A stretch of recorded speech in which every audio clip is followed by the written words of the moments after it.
하나님의 크신 사랑 하늘에서 내리사 우리 맘에 항상 계셔 온전하게 하소서. 우리 주는 자비하사 사랑 무한하시니 두려워서 떠는 자를 구원하여 주소서. 걱정 근심 많은 자를 성령 감화하시며 복과 은혜 사랑받아 평안하게 하소서. 처음과 끝이 되신 주님 항상 인도하셔서 마귀 유혹받는 것을 속히 끊게 하소서. 전능하신 아버지여 주의 능력 주시고 우리 맘에 임하셔서 떠나가지 마소서. 주께 영광 항상 돌려 천사처럼 섬기며 주의 사랑 영영토록 찬송하게 하소서. 우리들이 거듭나서 흠이 없게 하시고 주의 크신 구원받아 온전하게 하소서. 영광에서 영광으로 천국까지 이르러 크신 사랑 감격하여 경배하게 하소서.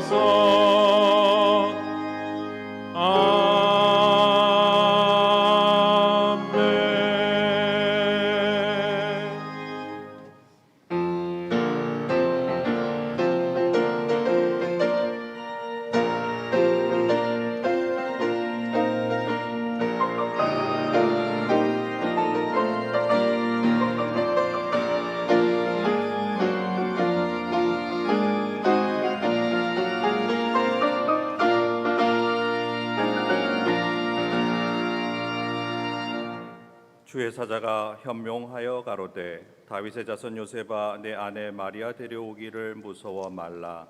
저에게 잉태된 자는 성령으로 된 것이니라. 아멘.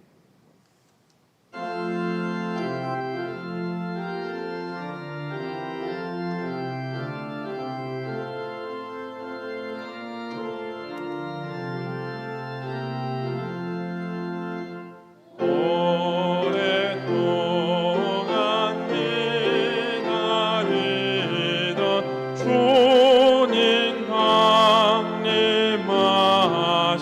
강림하셔서 죄에 매인 백성들을 자유 얻게 하시네. 주는 우리 소망이요 힘과 위로 되시니 오래 기다리던 백성 많은 복을 받겠네. 모든 백성 구하려고 임금으로 오시니 영원토록 우리들을 친히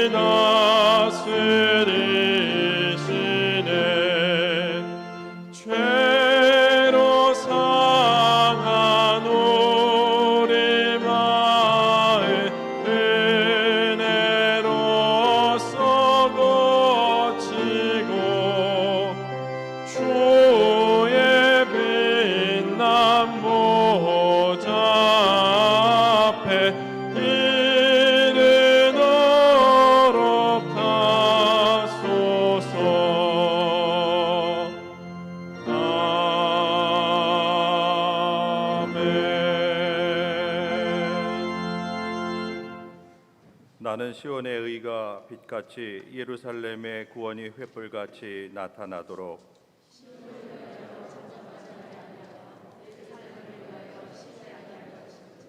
이방 나라들이 내 공의를 못 왕이 다 내 영광을 볼 것이요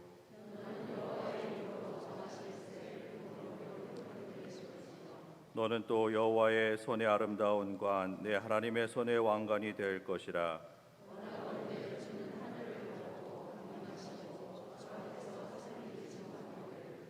불이 섭을 사르며 불이 물을 끓음 같게 하사 주의 원수들이 주의 이름을 알게 하시며 이방 나라들로 주 앞에서 떨게 하옵소서.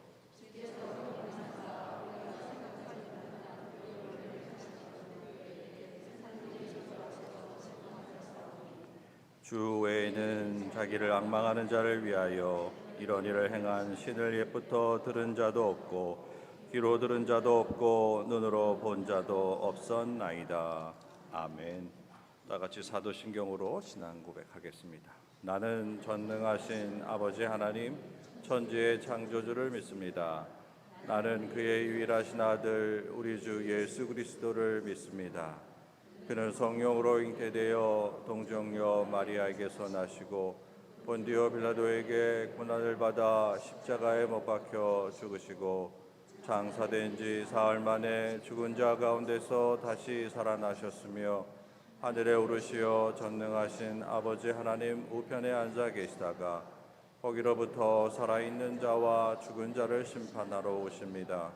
나는 성령을 믿으며 거룩한 공교회와 성도의 교제와 죄를 용서받는 것과 몸의 부활과 영생을 믿습니다. 아멘.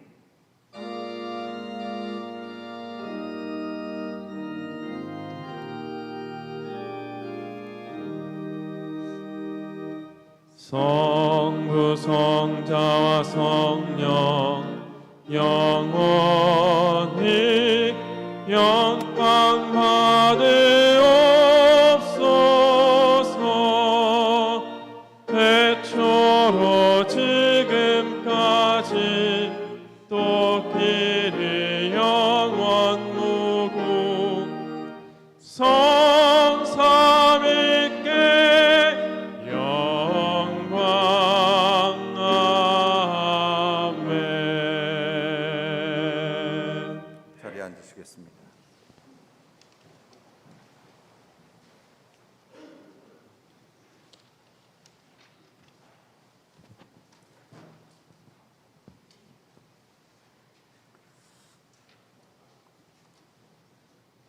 하나님이 사람들에게 하나님의 시간을 주셔서 여기까지 인도하신 은혜의 하나님 감사합니다. 한날 한날 살아내는 것이 기적임을 분명히 깨닫게 하여 주시고 또 이 시대에 우리가 살고 있음을 고백합니다. 돌아보니 모든 것이 주님의 은혜였습니다. 하늘을 두루마리 삼고 바다를 먹물 삼아도 다 기록할 수 없는 것이 하나님의 은혜임을 깨달은 것 감사드립니다.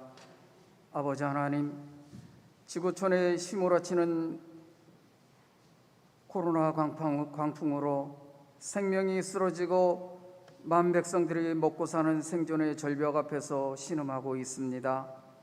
불쌍한 이 땅 백성들을 긍휼히 여겨 주시옵소서. 눈만 뜨면 불안하고 염려되는 일상이기에 주님만 바라봅니다. 어렵고 힘든 환경이 몰아치기에 주님만 의지합니다.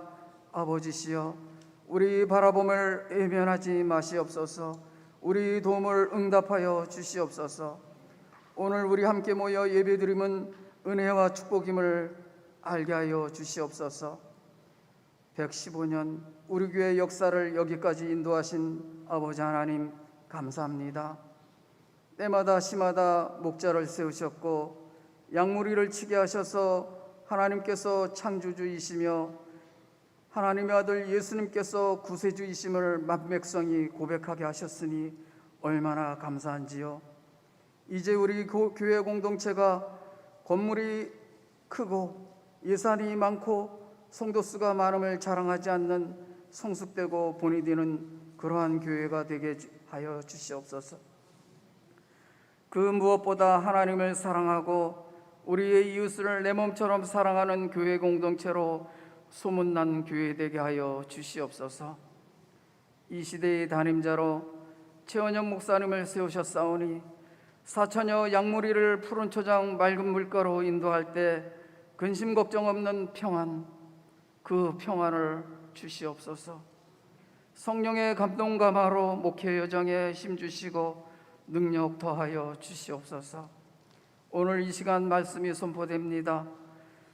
그 누구 들으라고 하는 말씀이 아니라 바로 오늘 내게 주시는 말씀 되게 하여 주시옵소서.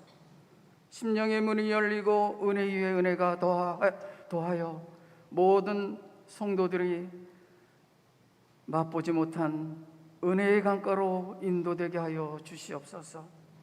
하나님의 사람들을 일꾼으로 부르신 주님, 오늘도 세움받은 자리에서 묵묵히 섬김의 도리를 다하는 사랑하는 지체들을 기억하여 주시옵소서. 믿음의 복과 일상의 부요함을 더하여 주시옵소서. 여러 가지 형편과 처지로 이 자리에 함께하지 못한 믿음의 식구들을 기억하여 주시옵소서. 하늘의 위로와 평강으로 함께하여 주실 줄 믿습니다. 임마누엘 예수님, 우리 삶에 오시옵소서. 우리를 자유케 하시려고 십자가 지셨고 지금 이 순간에도 우리와 함께 하시는 참 진리 되신 예수님의 이름으로 기도드립니다. 아멘.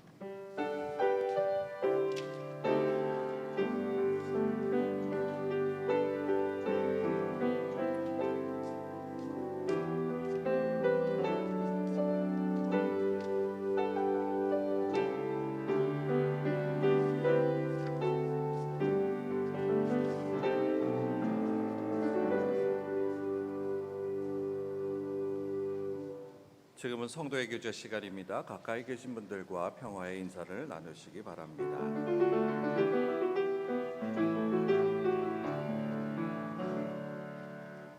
교회 소식을 알려드립니다. 오늘 3부 예배에 세례 입교식이 있겠습니다. 이번 주 수요 예배 후에 기획위원회로 모임을 갖겠습니다. 기억하시고 꼭 참석해 주시기 바랍니다. 성탄 축하 예배를 25일 금요일 1, 2, 3부로 나누어서 드립니다. 정성껏 성탄 감사 예물을 준비하여 봉헌하시기 바랍니다. 온라인으로 송부 영신 예배를 드리실 분께서는 25일 금요일부터 성찬 키트와 순서지를 사무실에서 수령하시기 바랍니다.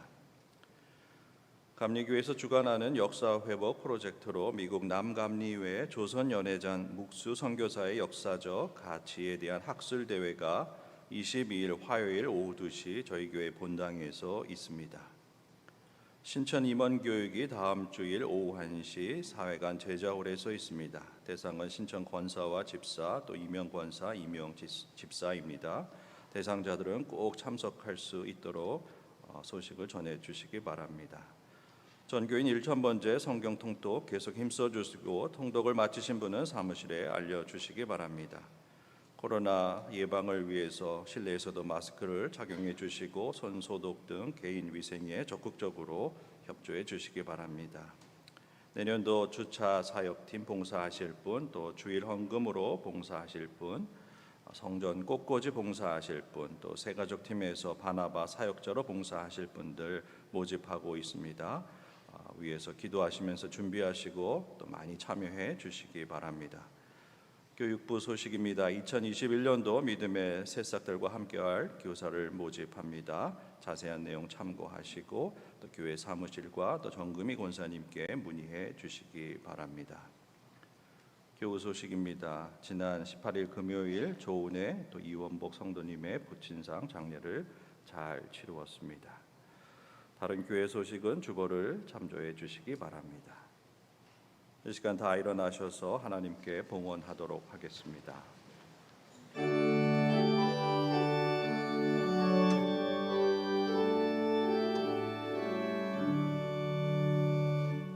내게 있는 모든 것을 아낌없이 드리네. 사랑하고 의지하며 주만 따라 살리라 주께 드리네 주께 드리네 사랑하는 구주 앞에 모두 드리네 아멘.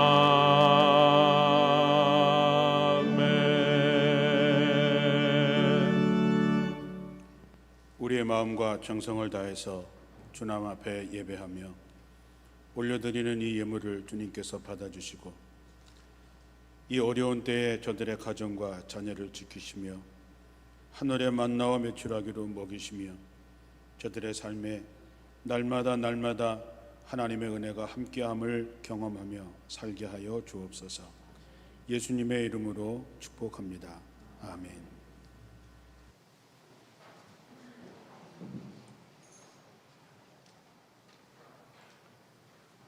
오늘 저에게 주신 하나님 말씀 요한복음 12장 1절로 11절까지 말씀입니다.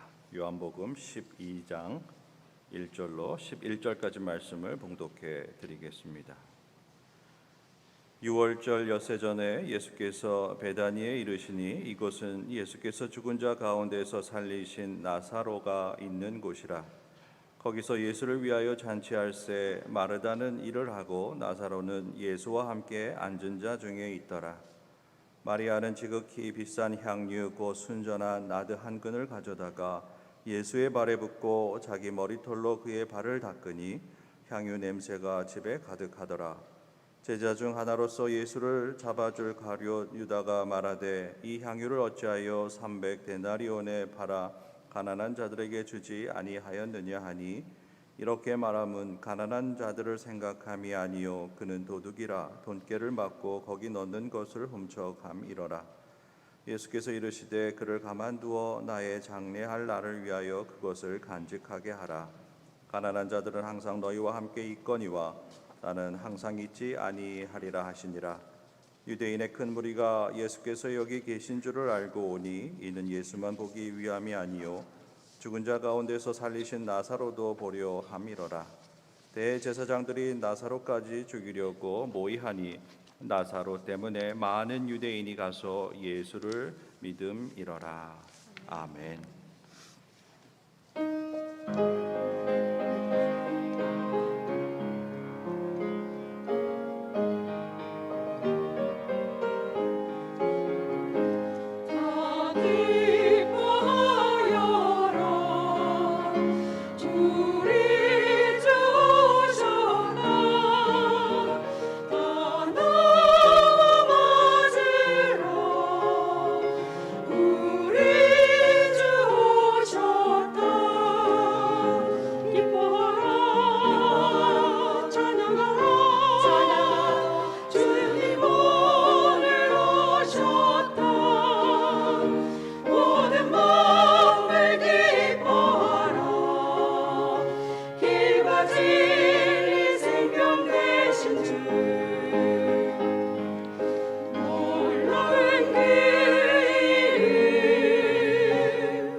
하늘아 노래하라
코로나 때문에 우울하시죠?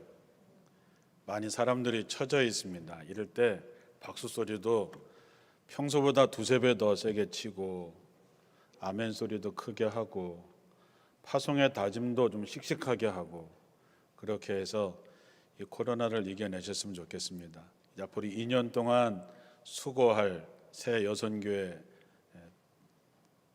총회장님 그 임원들인데 여러분 다시 한번 박수 한번 해보세요.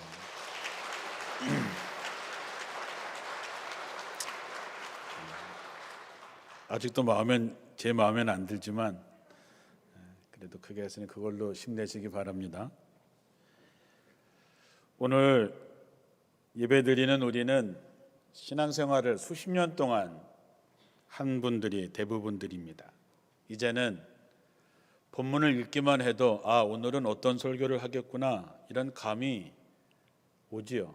그렇죠. 그런데 그런 생각들이 말씀 듣는 것을 방해하게 됩니다. 그리고 하나님의 음성에 집중하지 못하게 하지요. 소가 되새김질하는 것처럼 말씀을 끊임없이 되새김질하는 것처럼 여러분들이 그 말씀을 또 먹고 또 씹어 먹고 해서 그 말씀이 여러분의 삶에 녹아 들어가서 하나님의 말씀이 여러분의 삶에 정말 피가 되고 살이 되어서 여러분의 삶이 말씀의 삶이 되기를 주님의 이름으로 축원합니다. 오늘은 코로나로 어려웠지만 어찌되었든 한 해를 무사히 보냈습니다. 그리고 이제 마지막 촛불 내가가 커지면서 이제 이번 주에 성탄절을 맞이하게 됩니다. 오늘은 제가 여러분과 제 자신에게 세 가지 질문을 시작하면서 말씀을 시작하려고 합니다. 첫째는 내가 정말 예수님을 사랑하고 있는가 하는 것입니다. 두 번째는 내가 정말로 예수님을 사랑한다면 나는 올 한 해 동안 그 사랑을 어떻게 표현하면서 살았는가. 세 번째는 내가 하는 이 사랑의 표현, 이 사랑의 헌신을 하나님께서 과연 기뻐하실까 하는 것입니다. 여러분은 이 세 가지 질문을 마음에 두고 또 반복해서 묻고 답을 하면서 오늘 말씀을 들으면서 성령께서 하나님의 음성을 여러분에게 들려줄 거라고 저는 믿습니다. 오늘 본문의 말씀에는 세 사람이 등장하는데 그 유명한 나사로와 마르다와 마리아입니다. 이제 예수님께서 십자가 지시기 위해서 예루살렘으로 가는 마지막 자리일 정도로 이제 베다니에 오셔서 그곳에서 잔치가 벌어집니다. 예수님이 오셨으니까 이 죽었다 살아난 나사로나 이런 가정이 잔치를 베풀게 된 것이지요. 이거를 쉽게 생각하면 그럴 수 있지라고 생각할 수 있을지 모르겠지만 당시 상황으로 봐서는 참 용기 있는 행동이었음을 보게 됩니다. 왜냐하면 그 앞에 있는 요한복음 9장에 보면 날 때부터 소경이었던 사람을 예수님께서 진흙을 개어서 눈에 바르고 실로암 운물가에서 눈을 씻었을 때에 낫는 기적을 경험하게 됐지요.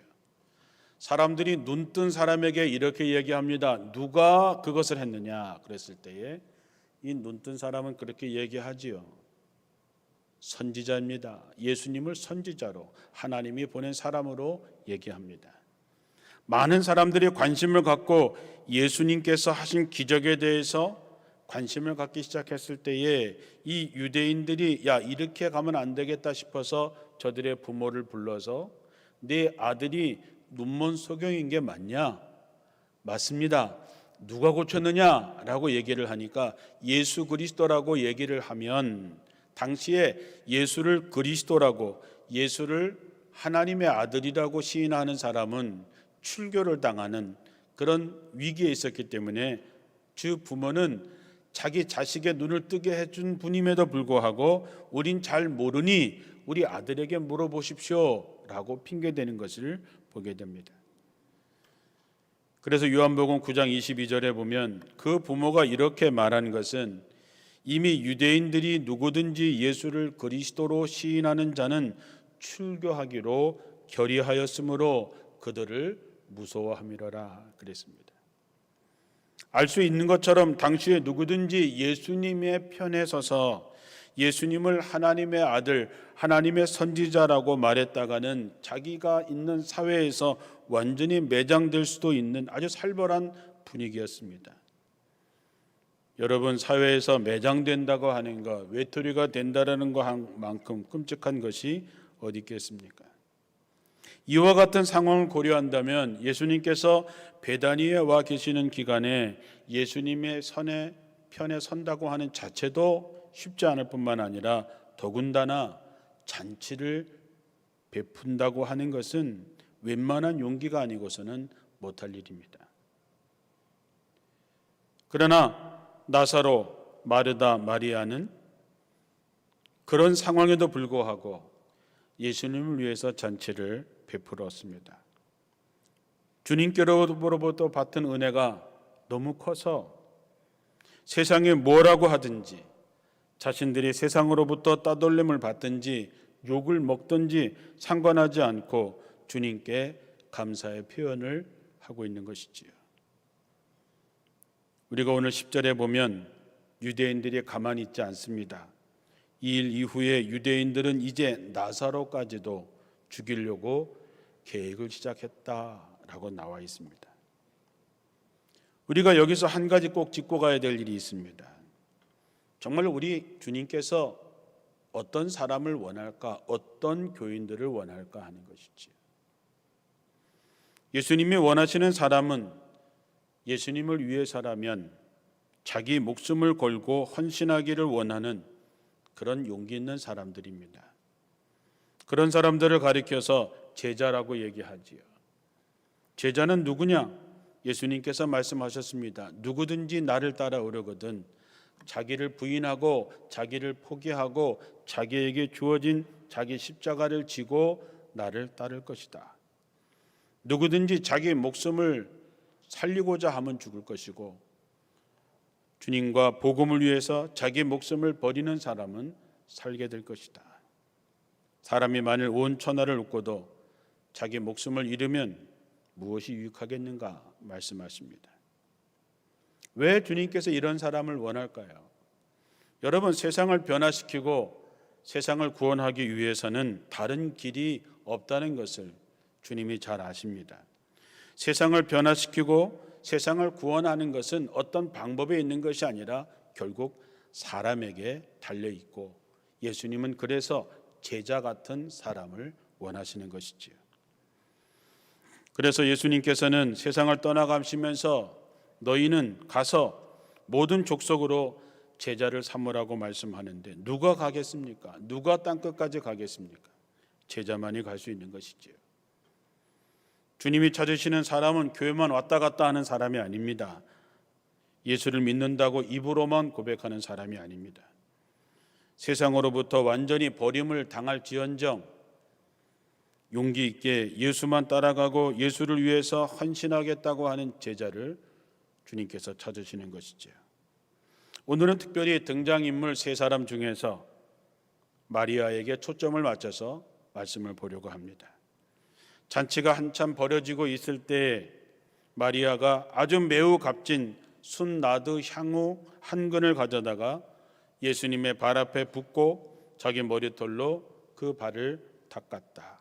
온 집안에 향유 냄새가 가득했다 그랬습니다. 다른 성경에 보면 향유 옥합을 깨뜨려서 그거로 예수님의 머리와 발에 부었다라고도 나옵니다. 마리아가 자기가 정말로 애지중지하던 정말 자기가 목숨같이 지켰던 그 향유를 가지고 나와서 예수님의 발에 부었던 이 사건을 우리는 어떻게 봐야 될까? 마리아의 헌신은 특별히 우리의 관심을 끌게 되는 것은 이 마리아의 헌신에 대해서 예수님께서 내리신 평가 때문입니다. 마리아가 예수님의 발에 향유를 부었을 때에 가룟 유다와 제자들이 화를 냈다 그랬습니다. 분노했다 그랬습니다. 왜냐하면 예수님의 머리와 발에 부었던 그 향유의 값을 생각하면 그것을 낭비라고 생각했기 때문입니다. 유다가 말했습니다. 저거를 300데나리온에 시장에 내다 팔았더라면, 그것을 가지고 가난한 사람에게 주었었더라면 좋았을 텐데 라고 화를 냈지요. 그런데 예수님께서 그들의 마음을 아시고 너희가 어찌하여 이 여자를 괴롭게 하느냐? 그가 내게 좋은 일을 하였느니라. 이 여자가 내 몸에 이 향유를 부은 것은 내 장례를 위해서 그렇게 한 것이다. 내가 진실로 너에게 이르노니 온 천하에 어디서든지 이 복음이 전파되는 곳에서는 이 여자가 행한 일도 말해서 그를 기억하게 하여라. 이렇게 말합니다. 예수님은 그녀의 헌신을 매우 기뻐하셨습니다. 매우 흡족하게 생각했습니다. 그리고 더 나아가서 예수님은 그녀의 행동은 자신이 곧 죽을 죽음을 위해서, 장례를 위해서 준비한 것이라고 말씀하십니다. 예수님의 십자가의 죽음을 위해서 마리아가 향유를 자기 발에 부었다라고 하는 것, 여기에 가장 큰 의미가 있는 것입니다. 정작 예수님의 제자들은 이제 며칠 안이 있어서 예수님께서 예루살렘에서 십자가에 달려 죽는 것에 대해서 그렇게 말씀을 여러 번 했지만 그 죽음의 의미를 그들은 모릅니다. 예수님께서 지금 몸은 잔치 자리에 있지만 그 마음이 얼마나 힘든지, 그 고통이 얼마나 괴로운지 예수님을 알아주는 사람이 한 사람도 없었습니다. 그러나 주님은 마리아가 자신의 고난에 동참하고자 하는 심정을 가지고 있다는 것을 알게 되십니다. 당시 예수님이 며칠 후에 져야 될 십자가를 기다리면서 예수님의 마음이 얼마나 힘들었을까? 여러분도 병원에 갔더니 암입니다. 이제 한 달 정도 남았습니다 했을 때 그 한 달이라는 시간이 여러분의 마음에 어떻게 다가올까 한번 상상해 보십시오. 요한복음 12장 27절에 보면 예수님께서 이렇게 기도하십니다. 지금 내 마음이 너무 괴로우니 무슨 말을 해야 할까? 아버지, 이 시간을 벗어나게 해주십시오 라고 말할까? 아니다. 나는 바로 이 일 때문에 이때에 왔다라고 고백합니다. 이 예수님의 고민과 갈등을 그대로 읽어볼 수 있는 구절이지요. 마리아는 그런 예수님의 마음을 알고 있었던 것이지요. 그래서 몸은 잔치의 자리에 와 있지만 마음이 굉장히 고통스러워하시는 주님께 조금이라도 위로가 되고 조금이라도 그 마음을 함께하고 싶어서 그 귀한 향유를 드릴 수 있었던 것입니다. 그렇다면 마리아가 어떻게 제자들도 알 수 없는 그 예수님의 고난과 십자가의 죽음을 알 수 있었을까? 성경을 보면 한 가지 힌트를 볼 수 있습니다. 예수님께서 예루살렘에 오고 가실 때 이 나사로의 집에 종종 머물고 계셨습니다. 그때마다 마르다는 항상 부엌에서 바쁜 사람이었지만 마리아는 항상 예수님의 발 앞에 앉아서 말씀을 들었다 그랬습니다. 예수님의 발 앞에 앉았다라고 하는 말은 유대 나라 전통에 의하면 뭔가 배우려고 하는 자세, 뭔가 들으려고 하는 자세를 말합니다. 마리아는 예수님의 발 앞에 앉아서 뭘 기대했을까요? 예수님의 입에서 나오는 생명의 말씀에 집중했습니다. 하나님의 나라에 대해서, 장차 예수님께서 십자가에 달려 죽어야 하는 것, 이 모든 것에 대해서 그는 잘 들었을 것입니다. 이토록 주님의 말씀에 집중했기 때문에 그는 지금 주님이 어떤 상태인지 쉽게 공감할 수 있었던 것이지요. 예수님께서는 마리아의 이런 마음을 아셨기 때문에 큰 상을 약속하십니다. 내가 진실로 너에게 이르노니 온 천하에 어디서든지 이 복음이 전파되는 곳에는 이 여자의 행한 일도 말하여 저를 기념하라 말씀합니다. 이 말씀대로 그녀가 죽은 지 벌써 2000년이 훨씬 지났음에도 불구하고 오늘 우리가 마리아의 헌신을 생각하고 다시 한번 은혜를 받고 있지 않습니까? 이것은 마리아 자신에게도 큰 영예가 될 뿐만 아니라 주님께서 마리아에게 주신 가장 큰 상이기도 합니다. 자, 그렇다면 마리아는 어떻게 이렇게 큰 헌신을 할 수 있었을까? 왜 이렇게 특별하게 했을까 하는 것이죠. 값이 비싼 향유를 드렸기 때문에 그럴까요? 물론 그런 부분도 있겠지만 더욱 중요한 것은 마리아의 헌신이 특별히 돋보이는 것은 주님에 대한 사랑의 표현, 주님에 대한 사랑의 공감, 그래서 주님의 사역에 동참하는 마음입니다. 마리아의 행동은 향유의 비싼 것보다, 그 향기보다 더 진한 향기가 성경에 배어져 있는 것이죠. 다시 말하면 사랑 때문에, 사랑하기 때문에 억누를 수 없어서 그렇게 행동한 것입니다. 사랑은 행동으로 말하는 것이죠. 제가 가끔씩 얘기하지만 부르지 않는 노래는 노래가 아니고 표현되지 않는 사랑은 사랑이 아닙니다. 사랑은 행동으로 말합니다. 입으로 말하지 않지요. 마리아의 행동은 사랑으로 말하는 행동입니다. 사랑으로 하는 헌신이 있지요. 사랑으로 하는 헌신에는 특징이 있습니다. 첫째는 값을 따지지 않는다는 것입니다. 사랑으로 하는 헌신이기 때문에 마리아는 자기가 갖고 있는 최고의 것을 주님께 드리는 것을 보지요. 자기가 소중하게 간직했던 향유를 주님의 발에 부었습니다. 가룟 유다가 얘기했습니다. 저걸 팔면 300데나리온이나 받을 수 있었는데 1데나리온이 노동자의 하루 품값입니다. 그렇다면 우리 노동자의 품값을 하루에 10만 원이라고 친다면 이 향유의 값은 3천만 원이 되는 것이지요. 우리도 지금 향유 하나에, 향수 하나에 3천만 원이나 한다고 하면 지금 우리도 대단한 것일진데 그때는 얼마나 대단한 것이었겠습니까? 어쩌면 마리아에게는 목숨보다도 더 귀하게 생각했던 그런 것일 것입니다. 그런데 그녀는 조금도 아까워하지 않고 그것을 주님의 발에 부어드렸습니다. 왜 그랬을까요? 한마디로 사랑했기 때문이죠. 사랑은 값을 묻지 않습니다. 사랑은 계산하지 않지요. 사랑은 따지지 않습니다. 사랑은 다 주는 것입니다. 우리가 값을 따진다면 그것은 사랑이 아니죠.